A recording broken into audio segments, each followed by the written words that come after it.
Et voilà, on entend maintenant. D'accord? Az Shuv, Boker Tov Lekulam, Boker Tov, enfin Tzoraim Tovim, on n'est plus à ça près. Et on revient dans notre étude donc hebdomadaire sur les Pirkei Avot, l'étude du mardi. Et donc, on est chapitre 1, Mishnah 3. Et donc, comme je le disais, mais vous n'entendiez pas, je le redis, je l'ai dit, je le redis et je le redirai, on ne peut pas comprendre l'enseignement de nos Chachamim si on ne replace pas l'enseignement dans son contexte, c'est-à-dire à l'endroit où il a été dit, au moment où il a été dit, sinon on ne peut pas comprendre la portée de l'enseignement. Donc, cette introduction sert à quoi? Eh bien parce que la troisième Mishnah de Pirkei Avot, c'est la Mishnah de Antigonos. Antigonos? Ishsocho? Kibel Mishimon Hatzadik? Attends, il n'y a pas une petite différence? Le rabbin, il s'appelait Shimon Hatzadik. L'élève, il s'appelle Antigonos. Antigone? Ah, oui, vous avez compris qu'il faut replacer Antigonos dans son contexte. Nous sommes en quelle époque? Eh bien, c'est très simple. Nous sommes plus ou moins aux années moins 230, comme ci, comme ça. Donc, on est en plein dans l'époque grecque, dans le début de l'époque grecque. On est juste après les conquêtes d'Alexandre et tout ça. On est à l'époque plus ou moins de Ptolémée II Philadelphos, qui va créer la grande bibliothèque d'Alexandrie. On en est là, Rabotaï. C'est-à-dire qu'on est en plein sous l'emprise grecque. Et vous allez comprendre, donc évidemment qu'Antigonos, ses parents, tu comprends qu'ils venaient pas de Nébrak, les mecs. C'est-à-dire que ses parents l'ont appelé Antigonos. Évidemment qu'il y a ici une influence grecque évidente. C'est-à-dire quand tu appelles ton fils, je sais pas moi, James, et que tu l'appelles plus Yaakov, c'est qu'il y a une influence de la civilisation occidentale. En malasot. C'est pas compliqué. Moi, j'ai la chance que mes parents m'aient appelé Ethan, même en français. Il y a fait mode, mais je vois que mes parents, ce n'est pas le cas. Mon père, il s'appelle Eric, parce que mes grands-parents aimaient ce nom-là. Après, en deuxième prénom, il s'appelle Paul, parce que comme à l'époque, il fallait donner un nom dans le calendrier, et que le nom en hébreu de mon père, c'était Paltiel, et bien Paul, ça ressemblait. Mais on voit ici une influence culturelle énorme, bien évidemment. Si Antigonos s'appelle Antigonos, c'est que ses parents l'ont appelé Antigonos. J'enfonce des portes ouvertes. Mais ça veut dire quoi? Ça veut dire qu'il y a ici, on est en plein dans l'hellénisation de la société juive. L'influence grecque est grandissante et présente partout. Ah, elle est bien cette influence ou elle n'est pas bien? Faut savoir qu'au départ, notre rapport avec les Grecs, il est bon. Non seulement entre Alexandre et Shimon Hatzadik qu'on a vu la semaine dernière, ça s'est très bien passé, mais petit à petit, au début, les Grecs, ils ont un rapport très classe avec nous. Ils nous embêtent pas, ils nous disent pas de faire quoi que ce soit, ils nous respectent complètement notre croyance, ils vont créer des avancées technologiques pour l'époque. Faire des bains publics, c'est la folie. Créer des stades et ainsi de suite. Alors oui, c'est vrai qu'ils se baladent à poil dans les stades, mais t'es pas obligé d'y aller. En gros, les Grecs, ils amènent leur philosophie, ils amènent leur réflexion, et ils ne nous disent pas que nous, on doit se mettre de côté. C'est pas du tout les Grecs de Antiochus de l'époque de Hanouka, ça viendra plus tard. Au début, eh bien, le contact entre juifs et grecs est bon. Et c'est pour ça que c'est terrible. C'est pour ça que c'est terrible, parce que c'est une assimilation gentille, à petit feu. C'est pour ça que d'ailleurs, donc on est à l'époque, comme je disais, du roi Ptolémée II, Philadelphos, qui va demander de traduire la Torah en grec. Et c'est terrible de traduire la Torah en grec. Lama, c'est terrible. Eh bien, tout simplement parce que les Grecs, traduisant la Torah, pensent que la Torah est un bien de l'humanité, donc de la Grèce. Ils voient la Torah comme étant un livre de chokhma, de sagesse incroyable. D'ailleurs, lorsqu'ils vont traduire la Torah en grec, la Septante, la Septuaginta, Targum Hashivim, eh bien, ils vont même mettre cette Torah traduite à côté de Platon et d'Aristote. C'est-à-dire que pour eux, il s'agit ici de kavod gadol, d'un grand honneur qu'on fait à la Torah, certes. Mais nos sages nous disent qu'au moment où on a traduit la Torah en grec, les ténèbres se sont abattues sur le monde durant 3 jours. Lama. Eh bien, simplement parce que la Torah n'est pas une chorma, n'est pas une sagesse. La Torah, c'est un dibour, une parole, Dvar Hashem, la parole de Dieu. Or, si c'est une parole, eh bien, c'est fondamental de savoir, qui parle, et surtout, à qui il parle. Car tu ne t'adresseras pas de la même façon quand tu parles à ton mari, à ton collègue, à ton patron, et ainsi de suite. Donc, ici, les Grecs voulaient de la Torah, mais voulaient complètement oublier la spécificité de l'identité à qui ces messages étaient adressés. C'est ce qu'on dit dans le Halanissim. Dans le Halanissim de Hanouka, on dit que chez Amda Malchut Yavan Aresha Alamecha Israël Lashkicham Mitoratecha. Oui, dans les Sidurim, la plupart, il y a marqué sans le même, mais dans les textes originaux, qu'on a retrouvés par exemple dans le Sidur de Rabbeinu Saadia Gaon, eh bien, il y avait marqué Lashkicham Mitoratecha, ce qui veut dire littéralement que les Grecs voulaient nous faire oublier de la Torah. C'est-à-dire qu'ils voulaient la Torah, mais ils ne voulaient pas d'Israël. Petit à petit, une influence grandissante. Pas comme les Babyloniens ou les Perses qui sont violents. Ils te disent non, nous on ne te demande rien de faire, mais regarde comment c'est classe chez nous. Petit à petit, les gens ils ont commencé à parler en grec, parce que c'était classe. Puis ils ont commencé à s'habiller à la grecque, parce que ça le faisait. Et ils ont commencé. En fait, l'influence grecque, elle est présente, mais elle est présente tout le temps. Et tout ce que je dis sur l'influence grecque, tu peux le copier-coller sur l'influence de la culture occidentale aujourd'hui. Évidemment. Abotai, dans cette ambiance-là, Antigonos arrive.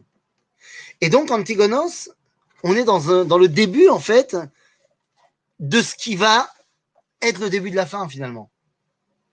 Puisque à partir de la mort de Shimon HaTzadik, la Shrina qui résidait dans le deuxième temple s'arrête. La bougie occidentale qui était dans la Ménorah s'éteint. Elle qui était allumée depuis Moshe Rabbeinu, elle s'éteint. C'est le début de la fin, le début d'une assimilation grandissante qui va amener jusqu'à la destruction du temple. À ce moment-là, Antigonos parle. Qu'est-ce qu'il dit? Antigonos ish socho, kibel mishimon HaTzadik. Il n'y a pas de perte de vitesse entre Antigonos et Shimon, entre Shimon et Antigonos. Il n'y a pas marqué que Shimon massar le Antigonos, comme on avait vu la dernière fois. Mais ici, Antigonos kibel mishimon HaTzadik. Alors, Antigonos, c'est les ish socho. C'est quoi Socho? D'où ça vient? Socho, c'est le village de Shoueka, qui est dans le nord-ouest du Shomron, de la Samarie, qui aujourd'hui est un village arabe qui est extrêmement hostile à Israël. Il faut savoir que c'est là-bas, Socho. Et donc, Antigonos is Socho, Kibel Mishimon HaTzadik. Hu Aya Omer. Qu'est-ce qu'il va nous dire? Eh bien, il va nous donner un enseignement Chadshani Meod. C'est un chidouche ce qu'il va donner à Antigonos, qui jusqu'à présent n'avait jamais été officialisé dans la Torah. De quoi il nous parle? Al tiyu ka'avadim ameshamshim et harav al menat lekabel pras. Ela evu ka'avadim ameshamshim et harav shelo al menat lekabel pras. V'im ora shamayim alechem. Qu'est-ce que ça veut dire? Ne soyez pas comme les serviteurs qui servent leur maître pour recevoir un prix à la fin. Mais soyez comme ceux qui servent leur maître sans vouloir recevoir de prix à la fin. Asmazer pras. Si on te dit ne sois pas comme celui qui veut recevoir un pras, ça veut dire qu'il y a un pras, qu'il y a un prix à la fin du jeu. Et c'est quoi ce prix? C'est quoi cette récompense à la fin de l'histoire? Eh bien, j'ai lu Mesilat Yesharim, dans la Hagdama, nous dit Ramchal, l'objectif du monde n'est pas sa condition dans ce monde-ci, mais bel et bien sa condition Olam Haba. En d'autres termes, Antigonos Ish Socho est en train de tout simplement nous annoncer qu'il y a un Olam Haba, qu'il y a un monde à venir. Vous allez me dire, attends, ça on le sait, évidemment, qu'est-ce qu'il y a? Non, on ne le sait pas. C'est l'enseignement d'Antigonos. Dans la Torah, c'est pas marqué. Dans la Torah, ce n'est pas marqué. Les seules fois où on te parle du Olam Haba dans la Torah, c'est juste par des remazim, par des allusions. Ce n'est pas marqué dans la Torah. Ah bon? Non. La malo. Pourquoi est-ce que la Torah ne parle pas du Olam Haba? Eh bien, il y a deux réponses. Il y a celle du Rambam et celle de Rabbi Yehuda Halevi dans le Kuzari. Le Rambam nous dit tout simplement, pourquoi est-ce que la Torah ne parle pas du Olam Haba? Parce qu'on ne peut pas comprendre ce que c'est que le Olam Haba vraiment. C'est que vu qu'on n'a pas véritablement de possibilité de parler, de donner des mots pour définir le Olam Haba, on n'en parle pas. Donc la Torah n'a pas parlé du Olam Haba, mais elle a parlé de la Chokhma qui va nous permettre d'y arriver. Également, elle a parlé de la Torah et des mitzvot qui, si on la fait bien, eh bien, nous permettra de ne pas être malade, de ne pas être dans le besoin et d'être bien pour étudier la Torah et donc pour pouvoir atteindre le Olam Haba. Mais elle ne parle pas de Olam Haba parce que on ne comprend pas vraiment de quoi on parle. Ça, c'est l'avis du Rambam, très rationnel, très logique. Pour Rabbi Yehuda Halevi, c'est tout autre chose. Rabbi Yehuda Halevi, il dit, on n'en parle pas, tu sais pourquoi? Parce qu'on s'en fiche. Comment ça, on s'en fiche? Ben oui, parce que ce n'est pas important pour le judaïsme, le Olam Haba. Oui, yesh, mais on s'en fiche. D'abord, on s'en fiche parce que Kol Israël, je l'aime le Olam Haba, c'est marqué dans une autre Mishnah, dans le traité de Sanhedrin. Mais on s'en fiche parce que l'essentiel de notre boulot, c'est Olam Hazé. Ça contredit ce que disait le Ramchal. Non. Dit Rabbi Yehuda Halevi, l'idéal du boulot de l'homme dans ce monde, ben c'est là où Dieu il l'a mis. Or, Dieu il l'a mis ici. Donc, le Olam Haba, tu vas y aller. Mais c'est pas là-bas qu'on a besoin de toi. On a besoin de toi, Olam Hazé. C'est ce que dit la Torah. Puisque la Torah nous dit dans la paracha de Bechukotai, Im Bechukotai telechu ved mishpatai tishmeru ve'asitem otam. Si vous faites tout ce que j'ai dit, un rabbin il aurait dit, tu auras le Olam Haba Mehadrin. De luxe. La Torah elle dit pas ça. La Torah elle dit, si tu fais tout ce que je te dis, il y aura de la pluie. Et tu auras une belle récolte. Genre, tu auras plein de fric. Olam Hazé. Alors, comment ça se fait que la tradition rabbinique, quant à elle, nous parle sans cesse du Olam Haba, en disant que c'est l'idéal, que c'est ce qu'il faut atteindre, et machin, et machin, et machin? Eh bien, tout simplement parce qu'à partir de Shimon HaTzadik, même s'il va y avoir un soubresaut de Tov, de Olam Hazé, avec les Hashmonaïm, mais ça ne va pas durer. Donc, Shimon HaTzadik partit. Antigonos voit que la Shrina commence déjà à partir. Et donc, il se dit, eh bien, on est en train de voir les prémices d'un monde d'exil se mettre en place. Dans un monde d'exil, eh bien, tu ne peux plus dire que Olam Hazé, c'est l'idéal. Parce que pendant l'exil, Olam Hazé, c'est pourri. Il faut donc se rattacher dans l'exil à quelque chose d'autre. Et ce quelque chose d'autre, c'est quoi? C'est Olam Haba. C'est ce que disait, il y a une histoire comme ça qu'on raconte sur Rabbi Nachman de Breslav, qu'un jour, il voit deux de ses élèves discuter du Olam Haba, tout ça, tous les deux. Et il les voit parler comme ça. Alors, il vient les voir et il dit, vous parlez de quoi? Il dit, de Olam Haba, Rabbeinu. Et là, il dit, tirez, Olam Haba, c'est sûr qu'il y a. Parce que nos sages nous l'ont dit. Donc, c'est sûr qu'il y a. Mais il faut une grande émouna pour penser qu'il y a Olam Hazé. Les élèves ne comprennent pas. Ils disent, comment, Rabbeinu? Il dit, oui. Parce que ici, c'est le Geinom. Ah oui, à l'époque de Rabbi Nachman de Breslav, ici, pour les Juifs, c'est le Geinom. Donc il dit de dire qu'il y a un Olam Hazé où l'homme il peut bosser, où Am Israël il peut dévoiler Dieu, c'est un Emouna Gdola. Nous aujourd'hui on n'a plus besoin d'une Emouna Gdola puisque c'est une évidence. Nous sommes revenus à un Olam Hazé extraordinaire où on peut dévoiler à Kadosh Baruch Hu. Mais il faut savoir qu'à l'époque donc de Antigonos, c'est un chidouche de parler du Olam Haba. Si bien que les deux des élèves de Antigonos vont entendre les paroles de leur maître en disant notre maître est en train de devenir un libéral. Il est en train de devenir un réformé. Mais c'est n'importe quoi. En plus, qu'est-ce qu'ils se disent? On parle de deux hommes qui s'appellent Tzadok et l'autre qui s'appelle Baitos, qui sont les deux des élèves de Antigonos Ishtocho. Et les deux se disent, mais enfin, c'est n'importe quoi. On n'a jamais entendu parler du Olam Haba. Et là, Antigonos, tout d'un coup, il en parle. Peut-être que c'est pas juif comme idée. Peut-être qu'en fait, Antigonos, eh bien, il a volé cette idée-là à Platon, puisque c'est marqué dans Platon. Effectivement, dans Platon, dans le plaidoyer pour Socrate, eh bien, il parle de l'éternité de l'âme et ainsi de suite. Donc peut-être qu'il a lu dans Platon et qu'il a envie maintenant de nous enseigner des enseignements grecs. Et donc Tsadok ou Baïtos, ils ont rejeté l'enseignement d'Antigonos et ils sont sortis finalement du mainstream du judaïsme et ils ont créé deux factions qui s'appellent les Tzdukim et les Baïtoussim. Sadducéens en français, ça vient du mot Tzadok. Tzdukim, ce sont les élèves de Tzadok. Baïtoussim, les élèves de Baïtos. Et donc, les Tzdukim et les Baïtoussim, qui en fait étaient assez... 99%, ils sont les mêmes, quoi.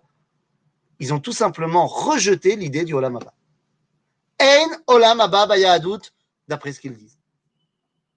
Et ils disent que c'est une idée étrangère au judaïsme que de parler de Olam Haba. Aval Antigonos, il a reçu de Shimon HaTzadik, qui lui-même avait reçu de Knesset HaGedolah, qui eux-mêmes ont reçu des Nevi'im, qui ont reçu des Skenim, qui ont reçu de Yoshua, qui a reçu de Moshe, qui a reçu de Dieu. Donc autant te dire que non, c'est oui dans le judaïsme. Mais on n'en parlait pas jusqu'à maintenant, parce que jusqu'à maintenant, l'idéal du judaïsme était de développer à Olam Hazé. Lorsque Antigonos voit la situation, eh bien, il adapte son enseignement à cette nouvelle situation et il va dire Yesh Olam Haba. אבל אל תהיו כעבדים המשמשים את הרב על מנת לקבל פרס. Mais ne faites pas tout ce que vous faites juste pour avoir le Olam Haba. Parce qu'à ce moment-là, ça veut dire que tu n'es pas en osmose avec ce que tu fais. Tu ne le fais que pour avoir la sucette à la fin. C'est comme ça que tu es relié à Dieu. Ah! Donc, תהיו כעבדים המשמשים את הרב שלא על מנת לקבל פרס. Tu veux pas recevoir de prix, de récompense à la fin, mais tu le fais quand même. Kemaaseh be Reb Zusha de Anipoli. Alors, Rabbi Zusha de Anipoli, un des grands maîtres de la Chassidoute, c'était le troisième génération des Chassidim, Baal Shem Tov, Maggid de Mezrich, Reb Zusha. C'était le frère de Rabbi Elimelech de Lijansk. Et Reb Zusha de Anipoli, il y a une histoire comme ça qu'on raconte sur lui, qu'un jour, il y a une femme qui est venue le voir et qui lui a dit « Rabbeinu, j'arrive pas à avoir d'enfant, prie pour moi, je veux avoir un fils. » Donc, Reb Zusha, il a dit « C'est Gamour, comment tu t'appelles ?» Il a dit « Je sais pas moi, Feige Bas Sprinz. » Alors, il a dit « Tov, Riboin Shelo Ilom, Vakasha, donne un bébé à Feige Ben Sprinz. » Et à ce moment-là, il a Reb Zusha a entendu une voix qui sort du ciel et qui lui dit « Zusha, al titpalel, arrête de prier. » Excusez-moi. Arrête de prier, je ne veux pas que cette femme ait d'enfant. Ouah. Alors, qu'est-ce qu'il fait Reb Zusha? En bon rabbin, continue à prier. Il continue à prier. Et à ce moment-là, il continue à prier. Et là, à ce moment-là, il entend une voix, la même voix qui revient et qui lui dit « Zusha, attention, si tu continues à prier, elle va avoir un gosse. Mais toi, tu n'auras plus de Olam Haba. » Oui, dit Reb Zusha. Enfin ce que je voulais. C'est-à-dire que maintenant, désormais, je pourrais faire la Torah sans attendre de récompense. Puisqu'on m'a pris mon Olam Haba. Génial. Je vais donc continuer à faire toute la Torah, mais sans avoir de récompense. Ça sera vraiment juste parce que Dieu il m'a demandé de le faire. C'est génial. Et donc, il a continué à prier. La voix est revenue et lui a dit « Zusha, attention. Parce que si tu continues à prier, elle va avoir un gosse. Mais toi, tu auras quand même ton Olam Haba. » Et il a continué à prier. Elle a eu un gosse. Et il a eu son Olam Haba. Mais qu'est-ce qui veut dire l'histoire? Pourquoi est-ce que Reb Zusha, il a compris qu'il fallait qu'il reçoive son Olam Haba? Parce que bien sûr qu'il faut être capable de renoncer à son Olam Haba. Mais juste être capable de. Il ne faut pas y renoncer. Parce que Dieu, il veut te le donner. Si Dieu, il veut te le donner, ça ne se fait pas de refuser. Si Dieu, il veut te le donner, ça ne se fait pas de refuser. Donc, Et là, Yoka va dire, mais sache que tu vas le recevoir quand même, ton pras. Et que c'est très bien. Il faut juste que ce ne soit pas seulement ça qui habite ton esprit. Et c'est pour ça qu'Antigonos termine en disant Ve'im mora shamayim alechem. C'est pourquoi est-ce que tu fais les mitzvot? Pas pour avoir le pras, mais parce que Yeshirat Shamayim. Gadol ametzuve veose, mishe'eino metzuve veose. C'est plus grand celui qui a reçu un ordre de le faire et qui le fait, que celui qui n'a pas reçu d'ordre de le faire et qui le fait quand même. On se dirait l'inverse. Attends, le mec qui n'a pas reçu d'ordre, il le fait, ça vient de lui, c'est Nachon. C'est fait meod. Mais si ça vient de lui, bah peut-être qu'il fait les choses parce que ça vient de lui. Celui qui fait parce que c'est une mitzvah, il le fait parce que Dieu il a demandé. Azov qu'il est tout à fait en osmose avec ce qu'il fait, que ça lui parle, que c'est Besséder. C'est Dieu qui m'a demandé. Et donc ne pas le faire, ce serait aller contre Dieu. Je m'en fiche de la punition. Je veux pas aller contre Dieu. Yesh li yirat shamayim. Et d'ailleurs, tout vient de lui sauf ça. Akol bidei shamayim, chutz mi yirat shamayim. Yirat shamayim, c'est la façon dont moi, je vais décider ou pas de relier toutes mes actions à la volonté du Créateur. Tout ce que je fais désormais, c'est parce que Akadosh Baruch Hu m'a demandé de le faire. Y compris ce qui n'est pas une mitzvah. Je bois un café parce que Dieu m'a demandé, bon, moi j'aime pas le café, mais ceux qui boivent un café, ils boivent parce que Dieu leur a demandé d'être en forme pour bien utiliser leur journée. Et moi je sais que si je bois pas mon café, je suis pas en forme. Donc quand je bois mon café, c'est l'Echem Yichud Kutchabrichu. Parce que je bois mon café pour servir à Kadosh Baruch Hu. Je vais faire un foot parce que Dieu il m'a dit qu'il fallait être en bonne santé, que c'est bon pour la santé de faire du sport. Et en plus, bah, quand je joue au foot, ça me fait kiffer. Donc ça me permet de m'aérer la tête. Et ça me permet, après, en revenant du foot, d'avoir plus de d'être plus concentré pour me permettre de comprendre le Tosfot que je n'avais pas compris avant le foot. Donc quand je joue au foot, c'est l'Echem Yichud. C'est-à-dire que tout ce que je fais, c'est parce que je le fais pour réaliser la volonté du Créateur. Et sa volonté ultime, c'est de me donner ce Olam Haba. Donc je sais que j'y vais. Je ne fais pas ce que je fais pour y aller. Je sais que j'y vais, mais je sais que ce serait une erreur de le rejeter. Tout ceci est enseigné par Antigonos Ish Socho, qui était certes porteur d'un nom extrêmement grec, mais qui finalement s'est avéré être le plus grand moré du peuple d'Israël. D'ailleurs, Antigonos, il est seul à enseigner la Torah, comme Shimon HaTzadik. Après lui, on va commencer à enseigner par couple. Il va avoir ce qu'on appelle les zougotes. Commence avec Antigonos la période des zougotes, des couples d'enseignement, où l'un sera le Nassi à Sanhedrin et l'autre le Avbeddin. C'est-à-dire l'un sera tourné vers Midat HaChesed, alors que l'autre sera tourné vers Midat HaDin. Antigonos, il était les deux. C'est pour ça qu'il n'avait pas de couple avec lui. Il était les deux. Et il va être celui donc qui va lancer l'enseignement de la Torah chez Béal Pé, Bisman, Shel Kimat, Galout. Qu'est-ce qui va se passer après, dans la génération d'après? Eh bien ça, on verra la semaine prochaine. À bientôt.